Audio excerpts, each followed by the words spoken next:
We Vagad की ज़रूरत क्यों पड़ी? तो वागड़ी रील्स की चर्चा बहुत होती है, यहाँ से गुजरात देख लो, ये वागड़ देख लो, लेकिन अब क्या वागड़ में ऐसा वागड़ी में कुछ बड़ा आने वाला है? जैसे डॉक्यूमेंट्रीज देखी जाती है, फिल्में देखी जाती है, किस तरह की? ये सीरीज़ ये बताने वाली है और मैं श्योरली आप लोगों को ये कमिट कर रहा हूँ कि ये सीरीज़ देखने के बाद आपको ये लगेगा कि ये कोई ना कोई नेटफ्लिक्स की सीरीज़ देख रहे हो। चेहरा दिखाना ही पड़ेगा अभी। तो एसोसिएशन में जो भी लोग जुड़े हुए हैं, उन लोगों का ये एसोसिएशन किस तरह से मदद करता है? वागड़ का मकसद था कि आप सिर्फ वीडियो ना बनाएं, वीडियो से पैसा कैसे कमाना है वो भी वहाँ पे सिखाएगा। वी वागड़ एसोसिएशन बनाया जिसके अंदर हमने 70 के आसपास क्रिएटर्स को इनवाइट किया था। तो अभी हम लोग इंटरव्यू हिंदी में कर रहे हैं, इसका मतलब ये मत सोचिए कि हम वागड़िए नहीं है, वागड़ी में बोलिए। बोली सो को पूरी वागड़ी आवे वो ना समझो कि आती नहीं है। नमस्कार, मैं जुगल कलाल और आप देख रहे हैं कट टू कट लाइव। इस वक्त हमारे साथ मौजूद हैं वागड़ के सुपरस्टार।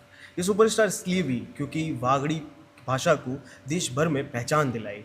अब ये वागड़ में कुछ अनोखा लाने की तैयारी में इनसे बात करेंगे और समझेंगे कि आखिर वागड़ी को इतनी बड़ी पहचान क्यों मिल रही है और किस तरह से इस सोशल मीडिया की दुनिया में ये आगे बढ़ रहे हैं। पीजी, सबसे पहले तो आपका स्वागत है। Thank you so much. Vagad को लेकर आप क्या कहना चाहेंगे? सबसे पहले तो सबसे पहले धन्यवाद आप सभी लोगों का जो इतना प्यार मुझे वागड़ से मिला, जिसकी वजह से आज मैं पंकज से पीजे के नाम से पहचान जाता हूँ। आज मेरे यूट्यूब पर 11 मिलियन सब्सक्राइबर्स हैं, मतलब 1 करोड़ से भी ज़्यादा, और इंस्टाग्राम पे 2.5 मिलियन। ये सब आप लोगों की बदौलत है। और मैं वैसे वागड़ से बिलोंग करता हूँ। डूंगरपुर डिस्ट्रिक्ट के पास में एक छोटा सा गांव है, बोडीगामा छोटा, वहाँ से बिलोंग करता हूँ। एक्चुअली जर्नी बहुत पहले स्टार्ट हो चुकी थी, जब सोशल मीडिया इतना ज़्यादा अवेयर नहीं था, जब यूट्यूब इतना ज़्यादा एक्टिव नहीं था। 2013 की बात है, मैं तब से इस चीज़ों में लगा हुआ हूँ। और उस वक्त मैंने एक वीडियो डाली थी जो उस वक्त तो लोगों को इतना पता भी नहीं था कि क्या होता है ये सब चीज़ें, लेकिन मेरा क्रेज़ तब से लगा हुआ था। फिर 2017-18 के आसपास टिकटॉक आया, जिससे मुझे बहुत अच्छा पावर मिला और 10 मिलियन मेरे वहाँ पर फॉलोअर्स हो चुके थे। सडनली यूट्यूब का टिकटॉक का बैन होना हुआ।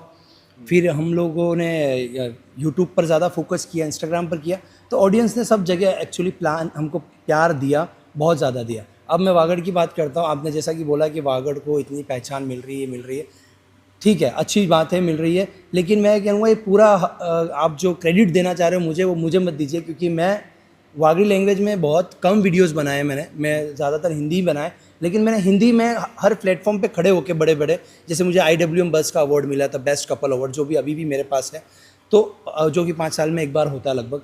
तो ऐसी जो बड़ी मुझे अपॉर्चुनिटीज़ मिली, वहाँ पे खड़े होकर मैंने हमेशा वागड़ को आगे प्रमोट किया। मेरा योगदान इतना रहा। बाकी आज देख रहे हो आप वागड़ के अंदर, अभी हमने वी वागड़ एसोसिएशन बनाया जिसके अंदर हमने 70 के आसपास क्रिएटर्स को इनवाइट किया था। तो आप सोचिए 2 से 3 ज़िले में इतने क्रिएटर्स बने हुए जो वागड़ को आगे पहुंचा रहे हैं, तो कहीं ना कहीं उनका हक ज़्यादा है मेरे से ज़्यादा, मुझे ये लगता है। अच्छा, वी वागड़ की ज़रूरत क्यों पड़ी? इसलिए ज़रूरत पड़ी क्योंकि वागड़ में इतने क्रिएटर्स हैं, वो कोई जानता नहीं था। और सबको, जैसे कुछ नए हैं, फ्रेशर्स हैं जो भी स्टार्टअप कर रहे हैं, कुछ आंटियाज़ हैं जो वीडियो बना रही घर में, कुछ ऐसे लोग हैं जो बहुत प्रोफेशनल है। तो कहीं ना कहीं हम सबको मिलना ज़रूरी था, क्योंकि जब तक मिलेंगे नहीं तब तक एक दूसरे को ग्रूम नहीं कर पाएंगे, और ग्रूम नहीं होगा तो फिर ये वागड़ आगे कैसे जाएगा? हम वहीं पर क्यों रहे? वी वागड़ का मकसद था कि आप सिर्फ वीडियो ना बनाएं, वीडियो से पैसा कैसे कमाना है वो भी वहाँ पे सिखाया गया। तो एसोसिएशन में जो भी लोग जुड़े हुए हैं, उन लोगों का ये एसोसिएशन किस तरह से मदद करती है? एसोसिएशन टेक्निकली मदद करता है, जैसे इंस्टाग्राम हो गया, सॉरी, फेसबुक हो गया, या कोई भी सोशल मीडिया प्लेटफॉर्म हो गया, जहाँ पे अगर आपको टेक्निकली कोई इशू आ रहा है तो वहाँ पे हम जैसे लोग हैं, हमारे सपोर्ट है, हमारा बैक टीम है जो उसके ऊपर काम करेगा। ब्रांड प्रमोशंस को लेके अगर हमारे पास कोई ब्रांड आती है तो कैंपेन रन करवाएंगे हम उनके थ्रू, तो उनको फाइनेंशियली स्ट्रॉन्ग करेंगे। बस इस तरह से हमारा प्लान है कि हम गेट टुगेदर करें और एक साथ लेके वागड़ को आगे लेके जाएँ।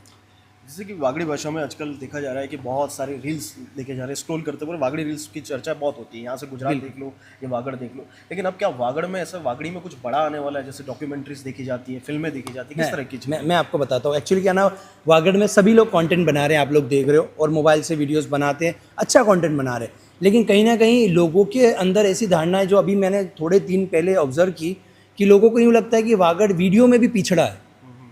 कहीं ना कहीं वीडियो के थ्रू भी ये बताना चाह रहे हैं कि हम आज भी बहुत पीछे जी रहे हैं, आज भी वही लिट्टी चोखा और यही वाली चीज़ें चल रही है। तो मेरा दिमाग ये चलता है कि यार, आज हमारे पास इतनी टेक्नोलॉजी है, डायरेक्शन का इतना नॉलेज है, हम लोग इतनी बड़ी बड़ी मूवीज़ एडिट कर चुके हैं, तो क्यों ना हम लोग रील्स में ये सब चीज़ें दिखा के ऑडियंस को ये बताएं कि हम पीछे नहीं हैं।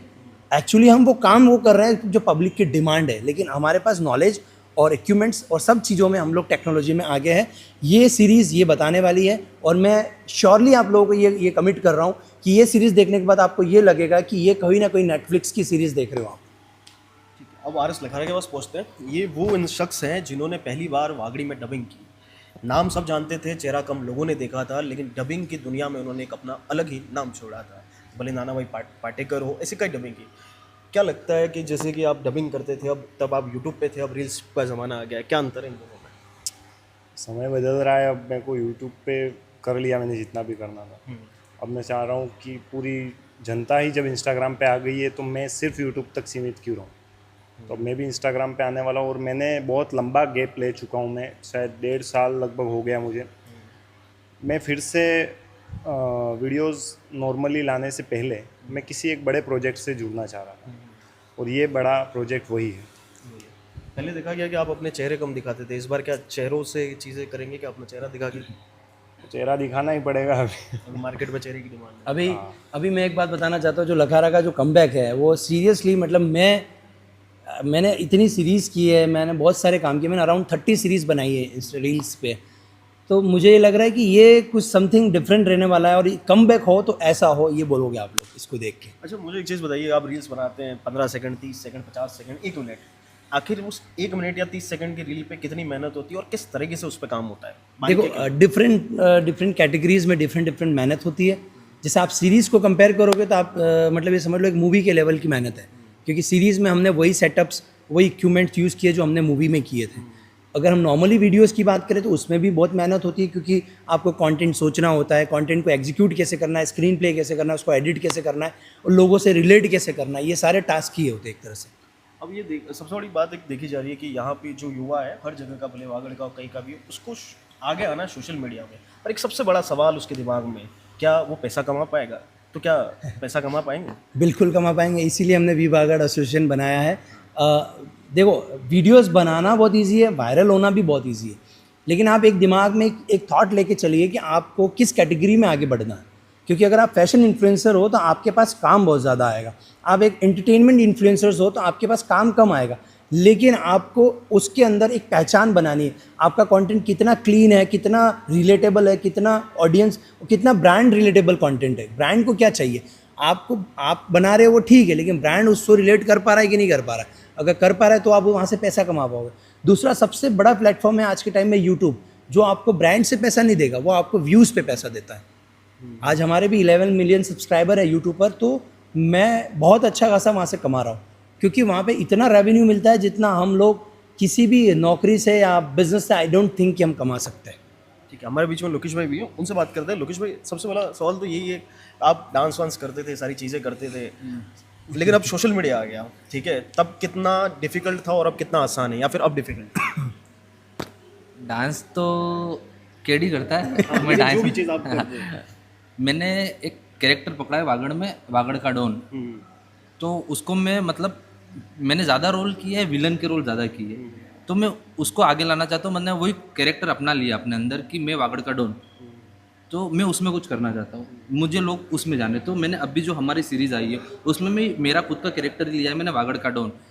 और इस सीरीज़ में सारे लोगों ने दबा के, मैं इस सीरीज़ के बारे में पूरी बात तो नहीं बताऊंगा, पर सब लोगों ने अच्छे से मेहनत की है सीरीज़ में। और बड़े बड़े मतलब सारे जितने भी बड़े बड़े क्रिएटर हैं अपने वागड़ के, उन सब ने साथ में काम किया है। जिसमें हो गए पीजे भाई ने डायरेक्शन किया है, लकारा भाई हो गए, केडी भाई हो गए, अरविंद भाई हो गए, मामा बणेज है, कमलेश जी, बहुत सारे क्रिएटर, मतलब 50 से ज़्यादा क्रिएटरों ने इस वीडियो में काम किया है सीरीज़ में। और ये सीरीज़ मतलब ऐसी नहीं है कि छोटी मोटी सीरीज़ है, ऐसा नहीं है। जो एक नेटफ्लिक्स पे आती है ना, उस टाइप से बड़ी सीरीज़ है, जिसको हम लोग पार्ट्स में ला रहे हैं, इंस्टा पार्ट्स में ला रहे हैं। तो आप देखोगे तो बहुत मज़ा आने वाला है। और एक सवाल है लोगों का जो कमेंट्स में आ रहा था लास्ट इंटरव्यू में कि आप पीजे भाई इतने बड़े इन्फ्लुएंसर हो, आप हिंदी में इतनी अच्छी आपकी कमांड है, ऑलरेडी सब कुछ है, तो आप नीचे आके वागड़ के वापस वीडियो बनाना, ये थोड़ा अजीब लग रहा है। तो मैं थोड़ा सा क्लियर कर लेता हूँ इस आपके इंटरव्यू के थ्रू कि हमारा मकसद ये नहीं है कि मैं ये नहीं बताना चाह रहा हूँ कि मैं नीचा और ऊपर वाली बात नहीं है। मेरा लेवल सेट है, वो सब आप लोगों की बदौलत पे ही है। और अगर आज मैं इतना बड़ा होने के बाद अगर मैं वागड़ को कुछ ना दे पाऊँ तो फिर मुझे ही शर्म आएगी इस बात पे।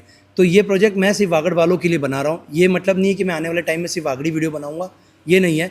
ना ये मेरे चैनल पे आने वाला है। लखरा के चैनल और इन सब चैनलों पे आएगा, अरविंद भाई और ये लोग सब है इसके अंदर।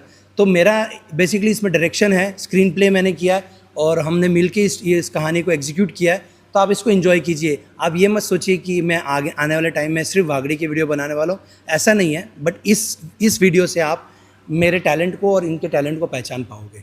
एक जी भाई, इससे एक और सवाल उठता है, आखिर आप इंदौर चले गए 7वीं क्लास पढ़ने का, आखिर 15 साल बाद क्यों वागड़ की ज़रूरत पड़ी या क्यों लौटने का सोचा? ज़रूरत तो वागड़ की मुझे पहले से ही थी, क्योंकि मुझे जो प्यार यहाँ से मिला है वो कहीं से नहीं मिला है। जो बोलते हैं ना, अपने घर से जो प्यार मिलता है वो कहीं से नहीं मिलता। तो ये मेरा घर है। मेरा फर्स्ट मीटअप डूंगरपुर में इसी जगह पे हुआ था जहाँ पे मैं बैठा हुआ हूँ अभी। लखारा भाई थे तब, हम दोनों का यहाँ पर ऑडिटोरियम में मीटअप हुआ था। वहाँ पे 5 से 7 हज़ार पब्लिक आई थी मिलने के लिए। तो वो मोमेंट था जिसको मैं भूल नहीं सकता हूँ, क्योंकि पहली बार 5-7 हज़ार लोग सिर्फ मुझे मिलने के लिए आए। तो वागड़ ने मुझे हमेशा कुछ ना कुछ दिया है, तो मेरा वक्त है कि मैं वागड़ को कुछ दूँ, बस सिंपल ये है। क्या इंदौर के अंदर भी आपको क्या वागड़ी भाषा में कोई बात करता हुआ दिखता है? क्या कोई मिलता है ऐसा फैन? नहीं, बहुत रेयर, बहुत ही रेयर, मतलब ना के बराबर कोई नहीं मिलता है। और मुझे बहुत अच्छा लगता है जब यहाँ आके मैं वागड़ी में बात करता हूँ, अपने फ्रेंड से खुल मिल के बात करता हूँ, मुझे बहुत मज़ा आता है। और ये ही है जो मुझे आगे लेके जाएगा। एक सबसे बड़ा सवाल यहाँ पर उठता है, जैसे कि वागड़ी भाषा को रिटर्न फॉर्म में नहीं है, नो वेरीफाइड भाषा नहीं है, लेकिन इस रील के जरिए ने इस देश दुनिया में एक कह सकते हैं डिजिटल वर्ड बना दिया इस वागड़ी भाषा का। अब आपका मकसद क्या है कि इस वागड़ी भाषा को कहाँ तक लेके जाए और कैसे इसको और बढ़ावा दिया जाए? बिल्कुल, अपनी भाषा पे कभी भी आपको ऐतराज़ नहीं होना चाहिए। आज हम बहुत से लोग ऐसे देखते हैं, अभी हम लोग इंटरव्यू हिंदी में कर रहे हैं, इसका मतलब ये मत सोचिए कि हम वागड़ी नहीं है। आप वागड़ी में बोल के बोली सको पूरी वागड़ी आवे એવું ના સમજવું કે આવતી નહીં એમ, પણ આપણે આપણી ભાષાને સૌથી અગાડી લઈ જવું है।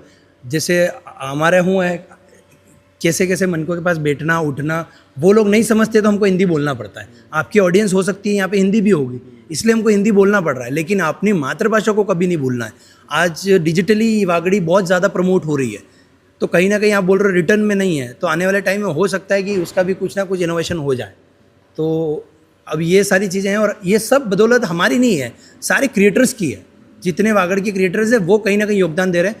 और दूसरी बात, जो लोग बोलते हैं कि यार कंटेंट को लेके जो वागड़ी में वीडियो बनाते हैं, उनके मैं अक्सर कमेंट पढ़ने की मेरी आदत है कि उनको लोग कमेंट क्या करते हैं। तो बहुत से लोग हेटर्स खड़े होते हैं कि भाई ये क्या गंदगी फैला रखी है, तू तो रोड पे नाच रहा है, तू तो साड़ी पहन रहा है, तू तो कितनी गाँव वाली भाषा बोल रहा है।